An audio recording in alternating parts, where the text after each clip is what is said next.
দেশের আকাশসীমা ব্যবহারের টাকা বাংলাদেশই পায় বলে জানিয়েছেন বেসামরিক বিমান চলাচল কর্তৃপক্ষের চেয়ারম্যান এয়ার ভাইস মার্শাল মঞ্জুর কবির ভূঁইয়া।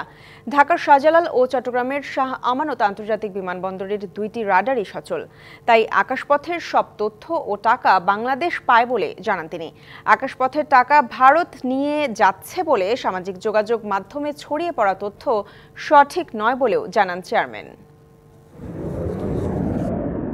প্রতিদিনই বিভিন্ন দেশের বিমান ব্যবহার করছে বাংলাদেশের আকাশপথ। সেজন্য আন্তর্জাতিক আইন মেনে সর্বনিম্ন $500 পরিশোধ করতে হয় সেসব দেশকে। কিছুদিন আগে সামাজিক যোগাযোগ মাধ্যমগুলিতে ছড়িয়ে পড়ে কারিগরি দুর্বলতার কারণে বাংলাদেশ আকাশসীমার রাজস্ব পায় না, পুরোটাই নিয়ে যাচ্ছে ভারত। এ তথ্য সঠিক নয় বলে জানালেন বেসামরিক বিমান চলাচল কর্তৃপক্ষ বেবিচকের চেয়ারম্যান। বাংলাদেশের উপর দিয়ে যত এয়ারক্রাফট যাচ্ছে সমস্ত এয়ারক্রাফটের রেভিনিউ আমরা পাচ্ছি। সো রাডারটি করছে না, এটা সঠিক নয়। This are the state of the art radar এবং বেস্ট রাডার্স, এবং দে আর ডুইং। এবং এই ঢাকার যে রাডার আছে এটার সাথে আমরা এখন পুরোপুরি অটোমেটেড হয়ে যাচ্ছি।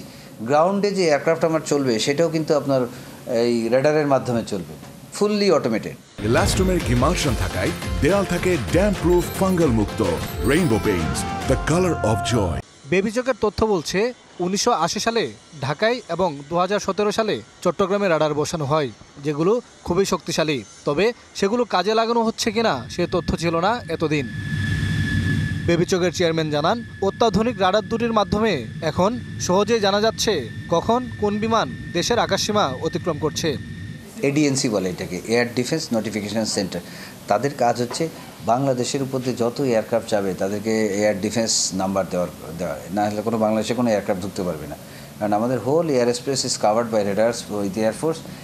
5 আগস্ট ছাত্র জনতার অভ্যুত্থানে শেখ হাসিনা পালিয়ে যাওয়ার পর ডক্টর মোহাম্মদ ইউনূসের অন্তর্বর্তী সরকার দায়িত্ব নিলে বেবিচকের চেয়ারম্যান হন মঞ্জুর কবির ভূঁইয়া। জানালেন, দায়িত্ব নেয়ার পর তিনি দেখেছেন রাডারগুলো সচল আছে এবং আকাশসীমা ব্যবহারের প্রাপ্য টাকা পাওয়া যাচ্ছে, আর আকাশপথের তথ্যও সুরক্ষিত আছে। মৌন ইসলাম, ডিবিসি নিউজ, ঢাকা।